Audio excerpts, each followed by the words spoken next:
Developmental molecular biologist and research consultant John Medina कहते हैं कि हमारी सारी प्रॉब्लम्स की जड़ हमारे दिमाग का सोचने का तरीका है और ये तभी ठीक हो सकता है जब हम दिमाग के जरूरी रूल्स को जान लें। तो इसीलिए उन्होंने हमारे लिए न्यूयॉर्क टाइम्स की best seller book brain rules लिखी है, जिसमें उन्होंने 12 साइंटिफिक ब्रेन रूल्स बताए हैं जिन्हें जान के और फॉलो करके हम अपने पढ़ने की, सीखने की और काम करने की पावर को 10 गुना बढ़ा सकते हैं। चाहे आप एक बिजनेसमैन हो या जॉब वर्किंग हो, स्टूडेंट हो या इवन टीचर, ये 12 तरीके आपकी परफॉर्मेंस नेक्स्ट लेवल पे ले जाएंगे और डेली लाइफ में आपके लिए चीजें आसान करके आपकी लाइफ को, आपको और आपके ब्रेन को पहले से बेहतर और स्मार्ट बनाएंगे। तो आइए जानते हैं वो 12 रूल्स। रूल नंबर 1, हम इंसानों का दिमाग एक सर्वाइवल ऑर्गन है जो समय के साथ इवॉल्व हुआ है। हम इंसानों के इवॉल्व यानी कि विकसित होने के साथ ही हमारे सोचने का तरीका और सर्वाइवल की टेक्निक्स भी पहले से इवॉल्व और अलग हुई हैं। चाहे हम इस वर्ल्ड में सबसे ताकतवर ना हो, लेकिन हमने वक्त के साथ सबसे ज्यादा स्ट्रॉन्गेस्ट ब्रेन डेवलप किया है और यही हमारे सर्वाइवल का भी रीजन है, चाहे फिर वो हमारी हिस्ट्री हो या हमारा आज। हमारा एक्शंस को एनालाइज करना और जिंदा रहने के लिए दूसरे इंसानों के साथ कोऑपरेट करना ही हमारी हजारों सालों से सर्वाइवल स्ट्रेटजी रही है, ताकि हमें सर्वाइव करने के लिए मदद मिले और जिंदा रहने के लिए कि हम अपने जीन्स को आगे भी बढ़ा सकें। और अगर हमारा एनवायरनमेंट और आसपास के लोग हमारे गोल्स को सपोर्ट करते हैं तो हमारी प्रोडक्टिविटी और क्रिएटिविटी भी बूस्ट होती है।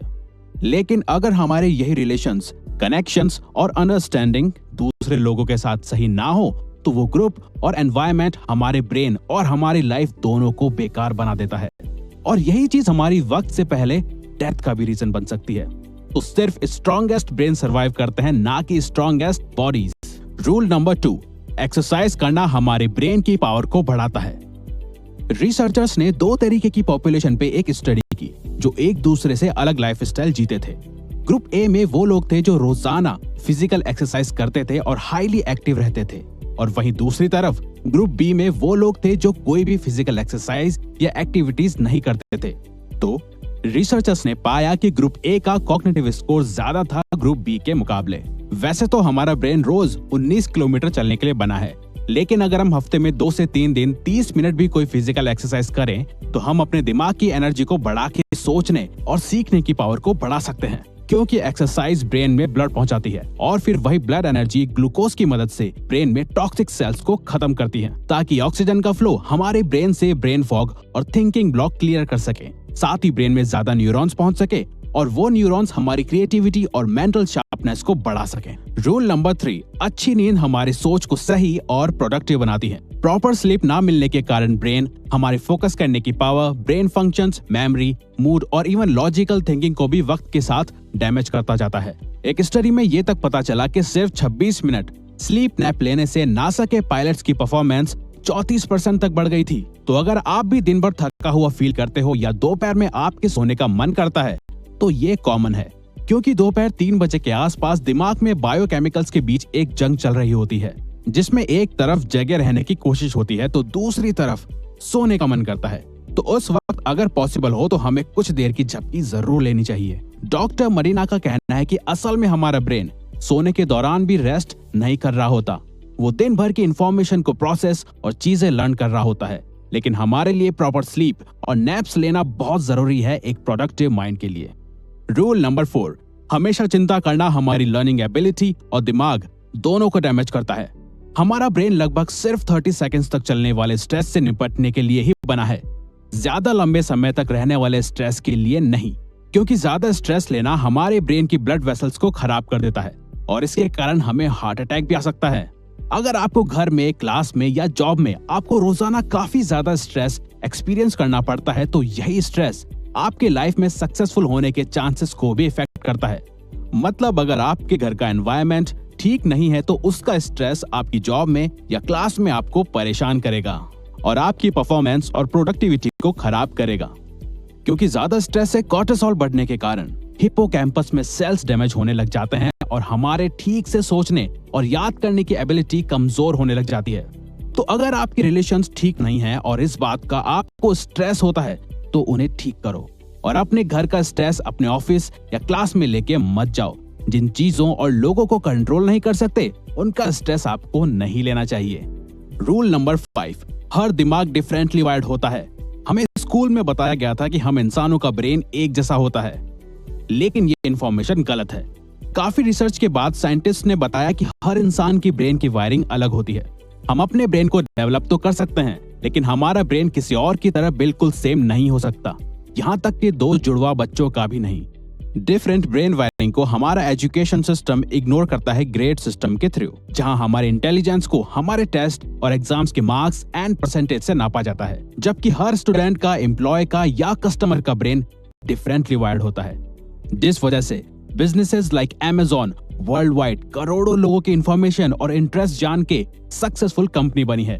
तभी अगर हम सिर्फ एक बार किसी प्रोडक्ट को Amazon या कोई और साइट में सिर्फ देखते हैं, तो फिर वो प्रोडक्ट हमारे सारे सोशल मीडिया प्लेटफॉर्म में हमें दिखाई देता है। रूल नंबर 6, हम इंसान बोरिंग चीजों पे ध्यान नहीं देते। हम सिर्फ उन्हीं चीजों पे ध्यान देते हैं जिनके पीछे हमारा इंटरेस्ट, प्रॉफिट, इमोशन या कल्चर जुड़ा हुआ हो। इस बात से फर्क नहीं पड़ता कि आप कौन हो, आपका ब्रेन कॉन्शियसली या सबकॉन्शियसली इन क्वेश्चंस पे फोकस करता है। जैसे, क्या मैं ये खा सकता हूँ? क्या ये मुझे खा सकता है? क्या मैं इससे रिलेशन बना सकता हूँ, या क्या मैंने इसे देखा है? और इंटरेस्ट या रीजन ढूंढता है।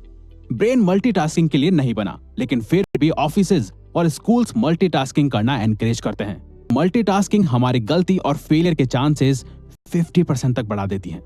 रूल नंबर 7, हमें कुछ भी सीखने के लिए या याद रखने के लिए इंफॉर्मेशन को रिपीट करना चाहिए। हमारा ब्रेन कुछ इंपॉर्टेंट इंफॉर्मेशन को ही ज्यादा देर तक स्टोर करके रखता है, बाकी की अनइम्पोर्टेंट चीजों को हमारी शॉर्ट टर्म मेमोरी इरेज करना शुरू कर देती है।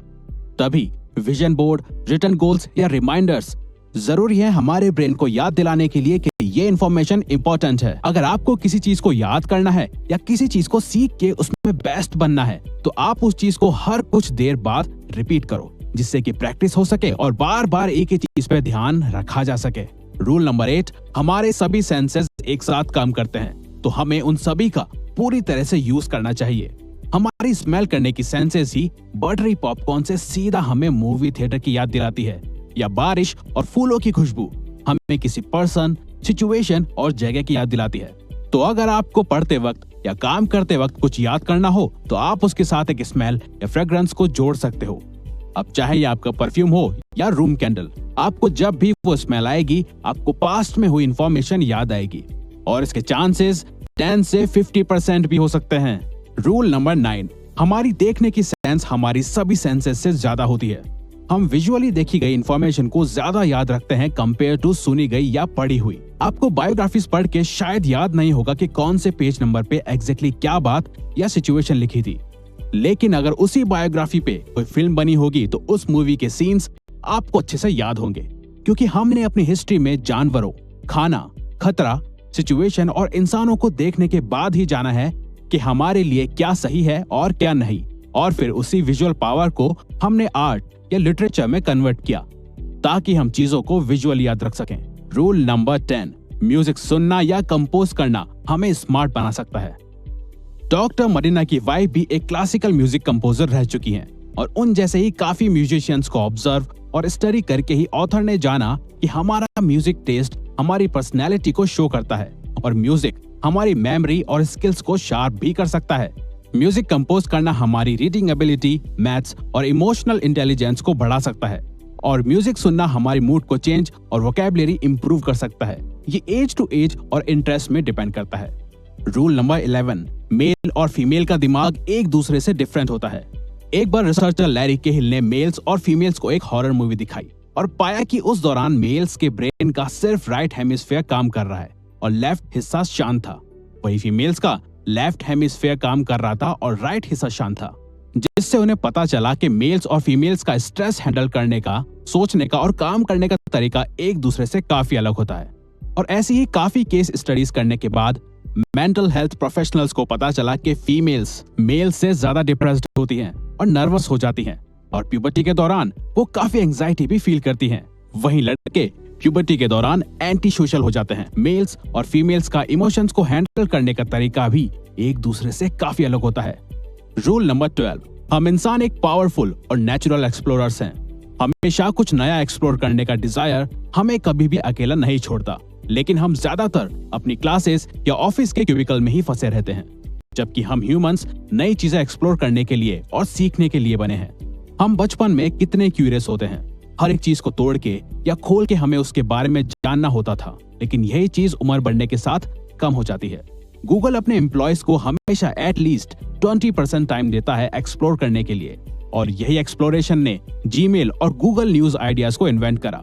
तो हमें भी बच्चों की तरह ही कुछ डिफरेंट एक्सप्लोर या ट्राई करते रहना चाहिए ग्रेट आइडिया और ब्रेन ग्रोथ के लिए।